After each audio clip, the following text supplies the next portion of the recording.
പ്രളയത്തിൽ മുങ്ങിയ സ്കൂൾ കെട്ടിടം ശുചീകരിച്ച CITUവിന്റെ നേതൃത്വത്തിലുള്ള ചുമട്ടുതൊഴിലാളികൾ കോട്ടയം തിരുവാർപ്പ് ഗവൺമെന്റ് UP സ്കൂളാണ് CITU റെഡ് ബ്രിഗേഡ് വൃത്തിയാക്കിയത്.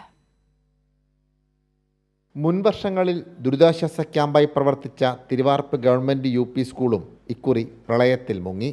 ഇതോടെ സ്കൂളിലെ ക്ലാസ് മുറികളിൽ ചെളി നിറഞ്ഞു. ഈ സ്കൂളും പരിസരവുമാണ് CITU റെഡ് ബ്രിഗേഡ് വൃത്തിയാക്കിയത്. ഇത് കിളിരൂർ ഗവൺമെന്റ് UP സ്കൂൾ ഒരു കാലത്ത് ഈ പ്രദേശത്തെ ദുരിതാശ്വാസ ക്യാമ്പായിരുന്നു ഈ സ്കൂൾ എന്ന് പറയുന്നത്. പക്ഷേ ഇത്തവണ വെള്ളം ക്യാമ്പ് തുറക്കാൻ വരുമ്പോഴാണ് ഇതിനകത്ത് മുഴുവൻ വെള്ളം കയറുന്ന അവസ്ഥയിലായിരുന്നു. ഇതിനകത്ത് മുഴുവൻ ചെളി വന്ന് അടിഞ്ഞു കൂടി നിൽക്കുന്ന ഒരു ഘട്ടത്തിലാണ് CITUവിൻ്റെ ഹെഡ്ലോഡ് വിഭാഗത്തിൽപ്പെട്ടവർ രൂപീകരിക്കപ്പെട്ട റെഡ് ബ്രിഗേഡ് എന്ന് പറയുന്ന ഒരു പുതിയ സേന. അവർ എല്ലാവിധ സംവിധാനങ്ങളോടും കൂടി ഇത്തരം രംഗങ്ങളിൽ ഇടപെടാൻ കഴിയുന്ന തരത്തിൽ പ്രത്യേക പരിശീലനം സിദ്ധിച്ചവരാണ്. ജില്ലയിൽ അത്ര 300ഓളം പേർ ഇതിൻ്റെ മേഖലയിലുണ്ട്. അവരുടെ നേതൃത്വത്തിൽ ഇന്നിപ്പോൾ ഈ സ്കൂള് ഏതാണ്ട് രാവിലെ തുടങ്ങിയതാണ്. എൻ്റെ അവസാന ഘട്ടത്തിലേക്ക് എത്തുകയാണ് ഇതിൻ്റെ ശുചീകരണ പ്രവർത്തനം. കഴിഞ്ഞ ദിവസം പാലായിൽ അവർ ഇതുപോലെ വെള്ളം കയറിയ കൊട്ടാരപുരം ബസ് സ്റ്റാൻഡ് ഉൾപ്പെടെയുള്ള മേഖലകളിൽ അത് മുഴുവൻ ക്ലീൻ ചെയ്യുന്ന പ്രവർത്തനം ഏറ്റെടുത്തിരുന്നു.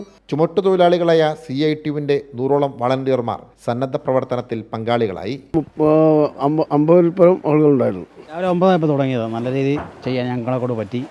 ഇനി ഇതുപോലുള്ള പരിപാടി ഇവിടെയുള്ള പല സ്കൂളുകളുണ്ട്, അവിടെ എല്ലാം ക്ലീൻ ചെയ്യാൻ വേണ്ടി പോകാൻ വേണ്ടി ഇരിക്കുന്നു. ശുചീകരണ പ്രവർത്തനം ഏറെ സഹായകരമായെന്ന് സ്കൂളിലെ പ്രധാന അധ്യാപിക പറഞ്ഞു. ഇതുപോലെ ഇതിനകം മുഴുവനും ചെളി നിറഞ്ഞ് കിടക്കുമായിരുന്നു. എല്ലാ കെട്ടിടം പ്രളയത്തിന് പോലും അങ്ങനെ വെള്ളം ഇതിനകത്ത് കയറിയതല്ല.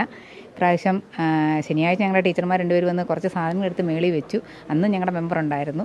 അതിനുശേഷം ഇപ്പം ഇവിടെ വന്ന് നോക്കിയപ്പോഴത്തേക്കും വളരെ ഭീകരമായ അന്തരീക്ഷമായിരുന്നു. ക്ലാസ് റൂമിലെല്ലാം നിറയെ ചെളി നിറഞ്ഞ് കിടക്കുന്നു.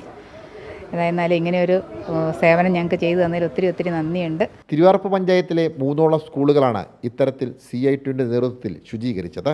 സാംജിത് ആർപ്പൂക്കരയ്ക്കൊപ്പം സനോജ് സുരേന്ദ്രൻ, കൈരളി ന്യൂസ്, കോട്ടയം.